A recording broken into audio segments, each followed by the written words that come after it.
إن الحمد لله والعظمة لله والهيبة لله والقدرة لله والصلاة والسلام على رسول الله أما بعد فأعوذ بالله من الشيطان الرجيم بسم الله الرحمن الرحيم فإن آمنوا بمثل ما آمنتم به فقد اهتدوا وقال النبي صلى الله عليه وسلم أصحابي كالنجوم فبأيهم اقتديتم اهتديتم أو كما قال عليه الصلاة والسلام۔ غرض میں کیا کہوں تم سے کہ وہ صحرا نشیں کیا تھے، غرض میں کیا کہوں تم سے کہ وہ صحرا نشیں کیا تھے، جہاں گیرو جہاں دارو جہاں باؤ جہاں آرا، اگر چاہوں تو نقشہ کھینچ کر الفاظ میں رکھ دوں، اگر چاہوں تو نقشہ کھینچ کر الفاظ میں رکھ دوں، مگر میرے تصور سے فزوں تر ہے وہ نظارہ۔ لائق صد تعظیم و تکریم علماء کرام، میرے قابل قدر دوستو، آج میں آپ حضرات کے سامنے جس موضوع کو لے کر حاضر ہوا ہوں وہ ہے عظمت اصحاب محمد و اہل بیت محمد صلی اللہ علیہ وسلم۔ سامعین محترم، صحابہ اور اہل بیت ایک ایسی جماعت ہے کہ جن کی ہر ادا کا ذکر اللہ نے قرآن میں کیا، ان کے ہر طرز عمل کو اللہ نے قرآن میں بیان کیا۔ جب انہوں نے مدینہ کی طرف ہجرت کی، رب کائنات نے یوں اشارہ فرمایا فالذین ہاجروا واخرجوا من دیارہم واوذوا فی سبیلی، کہ جنہوں نے نبی کے لیے ہجرت کی، گھر بار چھوڑے، صرف گھر بار نہیں چھوڑے۔ قرآن پڑھو، مکہ اور مدینہ میں 1,44,000 صحابہ میں سے صرف 10,000 صحابہ کی قبریں ہیں، باقی 1,34,000 صحابہ کہاں گئے؟ قبر مدینہ میں،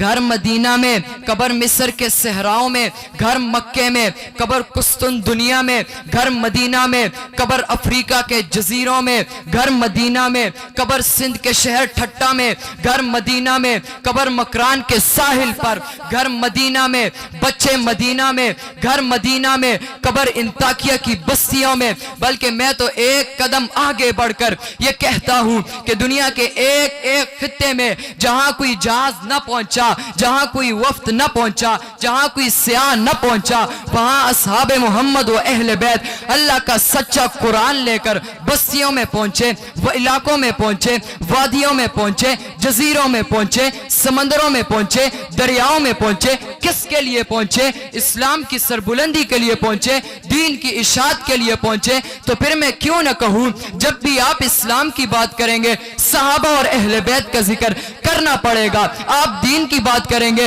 صحابہ اور اہل بیت کا ذکر کرنا پڑے گا، اسلام کی بنیاد کی بات کریں گے صحابہ اور اہل بیت کا ذکر کرنا پڑے گا، اسلام کے آغاز کی بات کرو گے صحابہ اور اہل بیت کا ذکر کرنا پڑے گا، اسلام کی انگلیوں کی بات کرو گے صحابہ اور اہل بیت کا ذکر کرنا پڑے گا، مکہ کی بات کرو گے، مدینہ کی بات کرو گے، صحابہ اور اہل بیت کا ذکر کرنا پڑے گا، نماز، روزہ، زکوٰۃ، ایمان، ایقان، سیرت، سورت، خلافت، صداقت، امانت، رسالت کی بات کرو گے صحابہ اور اہل بیت کا ذکر کرنا پڑے گا، میدان جنگ کی بات کرو گے صحابہ اور اہل بیت کا ذکر کرنا پڑے گا، میدان جنگ میں اترنے کی بات کرو گے صحابہ اور اہل بیت کا ذکر کرنا پڑے گا، تیر چلانے کی بات کرو گے، تلوار چلانے کی بات کرو گے، خون بہانے کی بات کرو گے، خون دینے کی بات کرو گے، سر کٹانے کی بات کرو گے، سر کٹوانے کی بات کرو گے، صحابہ اور اہل بیت کا ذکر کرنا پڑے گا، قبر کی بات کرو گے،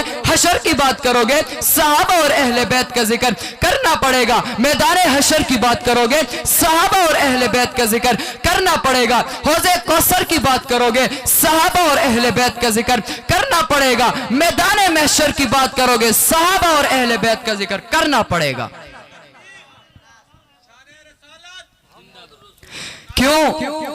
کیونکہ میرے آقا مدنی نے فرمایا میرے صحابہ ستاروں کی مانند ہیں، تم جس کی بھی اقتداء کرو گے ہدایت پاؤ گے۔ اور پھر فرمایا میرے اہل بیت نوح علیہ السلام کی کشتی کی مانند ہے. جو شخص بھی نوح علیہ السلام کی کشتی میں سوار ہوا اسے نجات ملی، اور جس نے نوح علیہ السلام کی کشتی سے اعراض کیا چاہے وہ نوح کا بیٹا ہی کیوں نہ تھا، اللہ نے اسے بھی تباہ کر دیا اور وہ غرق ہو گیا. سامعین محترم، میں عرض کر رہا تھا کہ صحابہ ستاروں کی مانند ہے، اہل بیت نوح علیہ السلام کی کشتی کی مانند ہے. جو ستاروں سے روشنی حاصل کرے وہ بھی کامیاب، جو اہل بیت والی اس کشتی میں سوار ہو جائے وہ بھی کامیاب. اس لیے کہ اہل بیت کو چھوڑو گے تب بھی طوفان میں غرق، اہل بیت والی کشتی کو چھوڑو گے تب بھی طوفان میں غرق. لیکن اگر کشتی میں بیٹھے ہو، راستے کا پتہ نہیں، تب بھی تم منزل مقصود تک نہیں پہنچ سکتے. منزل پر وہی شخص پہنچے گا جو ستاروں سے راستہ تلاش کرے گا، کیونکہ صحابہ بتائیں گے یہ نبی کی سنت ہے، صحابہ بتائیں گے یہ حضور کا عمل ہے، صحابہ بتائیں گے یہ اللہ کے محبوب کی سنت ہے، اہل بیت بتائیں گے یہ محبوب کا عمل ہے، اہل بیت بتائیں گے یہ نبی کا طریقہ ہے. صحابہ اور اہل بیت کے بغیر دین سمجھ میں نہیں آ سکتا. جب دین سمجھ میں نہیں آ سکتا تو تیرا ایمان کامل نہ ہوا. اپنے ایمان کو کامل بنانے کے لیے صحابہ اور اہل بیت دونوں سے محبت رکھنا ضروری ہے. تو پھر میں کیوں نہ کہوں کہ میرے نزدیک یہی توشہ عقبہ ہے، حب اصحاب نبی و حرمت اولاد نبی وما علینا.